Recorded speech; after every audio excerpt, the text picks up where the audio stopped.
Bienvenue dans le podcast de Briller de Santé. Je suis Élodie Leclerc, coach en nutrition, bien-être et développement personnel. Et je suis ici pour partager avec toi les clés pour prendre soin de ton corps et t'aider à briller de mille feux. Je me réjouis de partager ce nouvel épisode à tes côtés. Installe-toi confortablement et savoure cet instant. Salut beauté, j'espère que tu vas bien. Alors, on se retrouve dans ce nouvel épisode du podcast pour un sujet un peu particulier qui me tenait très à cœur. Alors, c'est un podcast complètement spontané. Là, si tu me voyais, je n'ai pris aucune note, ni aucun mot-clé. Je ne sais pas du tout ce que je vais te dire. Enfin, si, je sais ce que je vais te dire, mais ça va être très spontané. Alors, tu m'excuseras. Je suis pour le moment dans un environnement qui est assez bruyant. Donc, s'il y a des bruits derrière, voilà, ne t'inquiète pas, c'est normal. Donc du coup, tu as vu le titre du podcast, c'est « Pourquoi j'ai arrêté la poursuite du bien-être ». Donc c'est un peu particulier, tu vas dire « Mais qu'est-ce qu'elle a bu ?» Parce que la meuf, elle est coach quand même en nutrition et bien-être, et elle arrête la poursuite du bien-être. Qu'est-ce qui se passe ? Et en fait, ça fait déjà plusieurs mois que j'ai vraiment un espèce de dégoût, on va dire, de répulsion pour tout ce qui est spiritualité, développement personnel, dans le sens vraiment hyper perché ou hyper il faut faire ça tous les jours, il faut faire des exercices, il faut travailler sur soi, parce qu'il y a que comme ça qu'on va évoluer, qu'on va se transformer. Non mais stop en fait. Stop, on entend partout. Deviens la meilleure version de toi-même. Va creuser très loin dans tout ton passé pour aller voir et tout dénouer. Et bon, j'exagère un petit peu parce que évidemment qu'il y a cette phase de compréhension aussi, c'est intéressant d'aller un petit peu voir ce qui se passe. Voilà, moi j'ai fait le festen qui m'a beaucoup aidée, etc. Mais au bout d'un moment, stop quoi. Passer des années à aller gratter. Et comme dirait Franck Lobvet, à aller chercher dans son vomi les petits morceaux que je peux récupérer. C'est bon, stop. Stop, au bout d'un moment, je suis quand même ici, si on l'oublie, pour vivre ma vie. D'accord ? Vous êtes là, on est là, tu es là pour vivre la vie. Il n'y a que ça de plus important en fait. Et oui, c'est intéressant d'aller, je dis pas, attention, voilà, ça fait partie de mon job aussi d'aller briser les croyances, d'aller voir ce qui a bloqué, etc., etc. C'est hyper important. Mais jusqu'à quel point ? Parce qu'on voit de plus en plus, c'est vraiment une explosion du développement personnel. Alors, il y a des stages dans tous les sens, il y a des séminaires, des machins, des trucs. Enfin, bref, c'est vraiment devenu quelque chose de très à la mode. Il faut méditer tous les jours, il faut faire ses rituels le matin, il faut faire ses rituels le soir, il faut faire ça, il faut faire ça. Alors, j'utilise le mot « il faut » pour que tu comprennes bien et j'insiste vraiment sur ce côté. On se met une pression, mais immense en fait, immense à travers cette poursuite, cette recherche du bien-être. Et du coup, en fait, on est encore plus dans le mal-être. Parce qu'on a l'impression qu'on n'atteint jamais l'objectif, qu'on n'y arrive pas. Oui, mais moi, j'arrive pas. Et j'entends tellement de personnes qui me disent « Mais j'arrive pas à mettre des rituels tous les matins. J'arrive pas à méditer. Je n'arrive pas à méditer. » Stop, d'accord ? Je vais être tout à fait honnête avec toi. Je ne médite plus en position assise. Parce que je n'y arrive pas. J'ai essayé, j'ai pratiqué la méditation assise pendant très longtemps, sauf que chez moi, ça ne fonctionne pas. Là où j'arrive à méditer, c'est quand je danse et quand je marche en pleine nature. Même quand je fais la vaisselle, je médite plus facilement que quand je suis assise en position du lotus, pour te dire. Et je veux vraiment insister là-dessus. C'est que fais des choses qui te parle, qui toi te semble juste, que tu as vraiment envie de faire. Arrête de te forcer avec tous ces exercices, toutes ces règles, tous ces trucs qu'il faut soi-disant faire pour être un grand sage, d'accord ? C'est pas l'objectif de la vie, de devenir un grand sage. On n'est pas là pour devenir des bouddhas, d'accord ? Non. On est là pour vivre notre vie avant tout en tant qu'être humain sur cette terre, d'accord ? Et c'est très bien d'être connecté à son intuition. Attention, je ne repousse pas, je ne rejette pas du tout le côté spirituel et développement personnel. Attention, là je suis un peu brute dans mes mots, mais ce que je veux dire c'est que c'est pour vraiment te faire prendre conscience et te bousculer un petit peu en fait. C'est pas que je repousse ça parce que moi aussi je tire encore mes cartes dans mes oracles, je suis hyper connectée à mon intuition, bref, il n'y a pas de souci par rapport à ça. C'est dans quelle limite, dans quelle proportion aussi je vais aller là-dedans. Est-ce que je vais dans une recherche constante d'un mieux-être encore, d'aller mieux, de toujours être bien, de toujours être dans des ondes positives, dans des vibrations élevées, vous voyez ? Ces personnes, et c'est peut-être ton cas, et c'est ok, je suis passée par là, c'est pour ça que je peux te parler de tout ça actuellement. de cette recherche de toujours être dans des vibrations élevées, de toujours être connecté, d'être dans l'amour tout le temps. C'est pas ça la vie, d'accord? La vie, c'est aussi d'être mal, de ressentir du mal-être. Parce que ça fait partie de la vie. Comment peut-on expérimenter l'amour sans expérimenter la peur, la souffrance, la colère et autres? Comment peut-on expérimenter le bien-être sans passer par le mal-être? Tu comprends? Il y a ces polarités qui sont là et qui sont essentielles. La vie, c'est ça.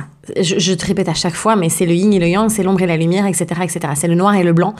Et c'est d'aller embrasser, d'aller accueillir, de plonger dans toutes les palettes, dans toutes les facettes, de la vie, en fait. Et d'arrêter d'être dans cette poursuite vraiment infernale de ce bonheur, de ce bien-être, et tous ces livres aussi autour du bien-être, du bonheur, etc.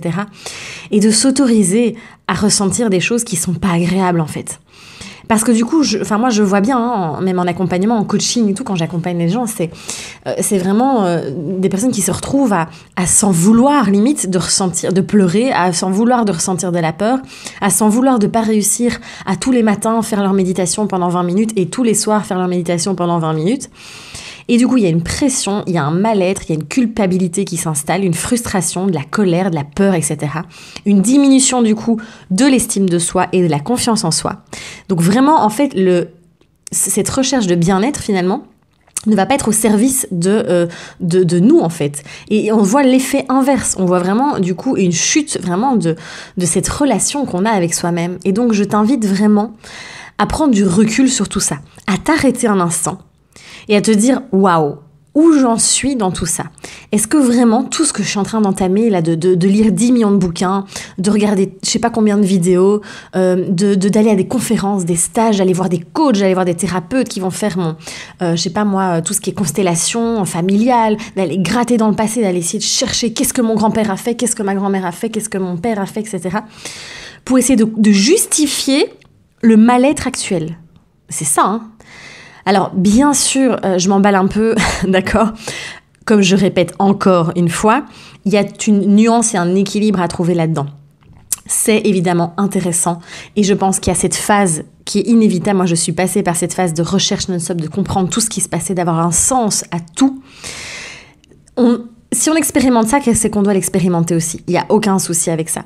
Mais vraiment, j'ai envie de te faire prendre conscience que si ça fait des années que tu tournes, que tu es là-dedans, dans cette sphère infernale, dans cette spirale, et que tu ne vois pas le bout, en fait, et que tu as l'impression que tu n'avances pas, et que tu es toujours aussi mal, et qu'il n'y a rien qui change, et que tu es tout le temps non-stop à rechercher ce bien-être, et cette espèce de clé miracle, tu vois, qui va te révolutionner tout à coup et que tu vas dire « Ah, voilà, j'ai trouvé le Saint Graal.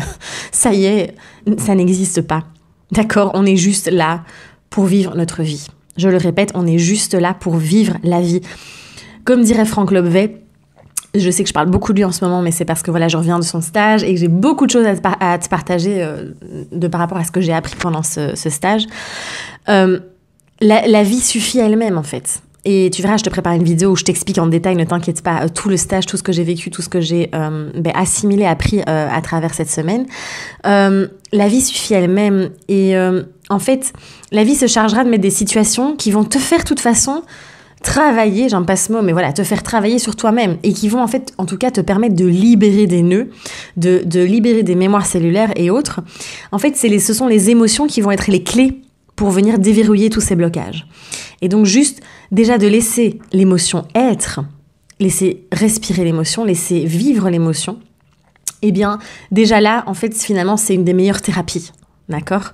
Donc, voilà, je t'invite vraiment à te repositionner par rapport à tout ça, à prendre du recul et à te foutre un petit peu la paix. Voilà, à te foutre un petit peu la paix et à replonger dans des activités qui vont te nourrir réellement. Voilà, moi là, je me suis reconnectée à la danse. Je danse tous les jours. C'est ma première passion. C'est là où je me sens le plus vivante. C'est là où je pense à rien, où mon corps s'exprime, où je libère. Là, je vais replonger aussi dans l'écriture. Je révise l'espagnol, l'anglais, j'apprends des langues. Je lis des romans à nouveau. Bon, voilà. Ce que je veux dire, c'est que reconnecte-toi à des choses que tu aimes et qui te nourrissent. Parce que ce sera même parfois plus thérapeutique de faire ça que d'aller gratter. Et surtout d'ajouter aussi, on aime bien entretenir un peu notre légende personnelle, notre histoire, notre cinéma qu'on se fait, notre histoire avec tous des morceaux qu'on va aller piocher, qu'on va entretenir du coup. Ah oui, mais tu comprends, moi j'ai été abandonnée par ma maman et donc nanana. Et alors du coup on entretient, on reste là-dedans aussi. Et comme si tant qu'on n'avait pas libéré et débloqué ça, eh bien on ne pouvait pas vivre. Prends le problème ou la situation en sens inverse, viens te reconnecter à la vie, à ce que tu aimes vraiment, à ce qui te fait vibrer. Parce que tu vas arriver à la fin de ta vie, tu vas dire « Putain, mais merde, quoi. » J'ai vraiment... Désolée pour ma grossièreté, mais c'est un gros mot que je dis souvent. Bordel, je suis passée à côté de ma vie, en fait. J'ai passé mon temps à chercher ce qui se passait dans mes autres vies. Mais qu'est-ce qu'on s'en fout? T'es ici et maintenant dans ta vie.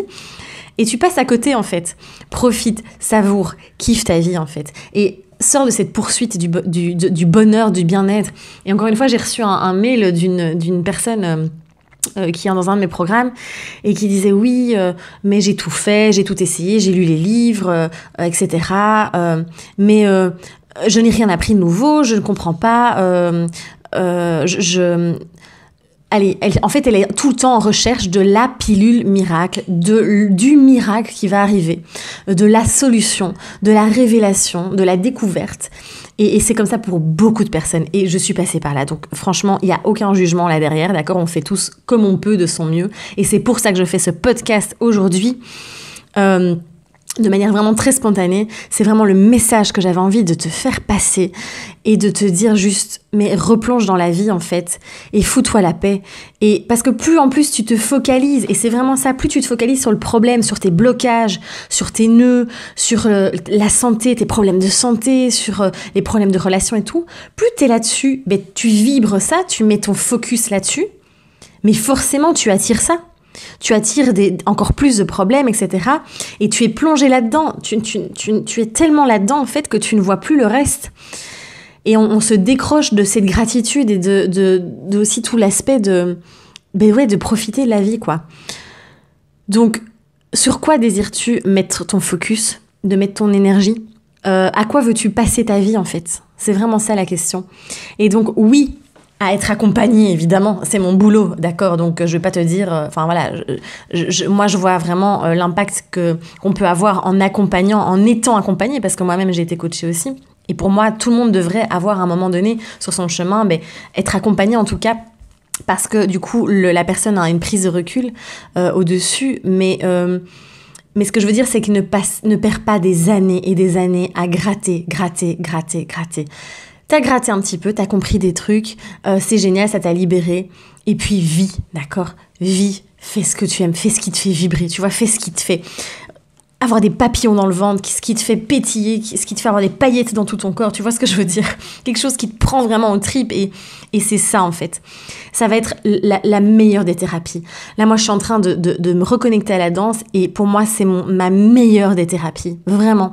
Je trouve ça fantastique et c'est pour ça que tu verras qu'il va y avoir pas mal une espèce de transition, de changement dans tout ce que je propose aussi à travers cette année 2019. Ça va se faire très lentement parce que voilà, je vais me former cet été à la méthode de Dylan de Cheny, donc à la MVI, donc la méthode par vibration et impulsion. Parce que pour moi, c'est très puissant de travailler sur le corps, en fait. Et d'arrêter de trop travailler sur le mental. D'accord? Le mental, et c'est pas lui le mauvais, encore une fois. Non, le mental, on l'aime, il fait partie de nous. Mais d'aller vraiment, à force de travailler sur le mental, en fait, l'ego est tellement puissant, en fait, qu'il va toujours nous dévier, qu'il va toujours nous garder dans notre zone de sécurité. En passant par le corps, on va libérer de manière directe, en fait. Et donc, que ce soit par la MVI, par la danse aussi, que je vais vraiment développer, c'est par là, en fait, pour moi, qui est la manière la plus puissante de pouvoir vraiment libérer tout ce qu'on a à libérer. Et de travailler aussi sur cette libération émotionnelle. Donc c'est vraiment vers ça que j'ai envie d'aller, que j'ai envie de t'accompagner, que j'ai envie de t'apporter des clés pour que tu puisses enfin replonger dans la vie. Voilà. C'était un podcast vraiment, je sais pas si c'était hyper structuré, mais en tout cas, c'est le message que j'avais envie de te faire passer. Là, en fait, je suis assise tranquillou dans mon salon et je me dis que c'est comme si t'étais en face de moi, assis sur la chaise et que voilà, on papote ensemble tout simplement. Et voilà, c'était quelque chose de très spontané, c'était vraiment un message que j'avais envie de te faire passer, qui vient vraiment du cœur et c'est quelque chose qui a été une révélation pour moi. Et voilà, j'ai juste envie de te dire, sors, vois tes amis, passe des moments avec ceux que tu aimes, fais des choses, va découvrir le monde, va à la rencontre des gens, n'aie plus peur de l'autre, n'aie plus peur de l'être humain, vis ta vie, vraiment, et fais des choses que tu aimes, d'accord? On est là pour kiffer. Et t'as des moments de souffrance, pareil, quand tu plonges dans une relation. Mon Dieu, combien de personnes se retrouvent célibataires pendant des années parce qu'elles ont peur, elles ne veulent plus souffrir. C'est peut-être ton cas, peut-être que ça te parle ce que je te dis là, mais t'as plus envie de souffrir et tu te dis « Non, mais c'est bon, moi je ne vivrai plus ça ». Et qu'est-ce qui se passe? C'est que tu te retrouves seule. Parce que la vie, c'est ça. C'est je plonge dans cette relation parce que je sais que peut-être que je vais souffrir, mais bon sang, je vais vivre un amour incroyable. Je vais vivre quelque chose de fantastique, de magique. Et mon Dieu, mais c'est ça la vie, tu vois, comprends vraiment que c'est les deux faces, d'accord? Et tant que tu plonges pas pleinement dedans, en fait, tu pourras pas vivre non plus les émotions tellement agréables et puissantes. Il faut vraiment accepter les deux facettes, voilà. Je te laisse ici, j'espère que ce podcast t'a plu, n'hésite pas à le partager un maximum autour de toi, n'hésite pas à me donner un peu ton avis, voir ce que tu penses par rapport au message que je viens de te partager. Et donc oui, à l'accompagnement, oui au coaching, oui au dépouillement personnel, je dirais même, mais dans un équilibre. Voilà, encore une fois, c'est dans un équilibre. Je te fais d'immenses bisous, vraiment, je t'embrasse très fort, je t'envoie plein de belles énergies, plein d'amour, et je te dis à très très vite, prends soin de toi et ose briller.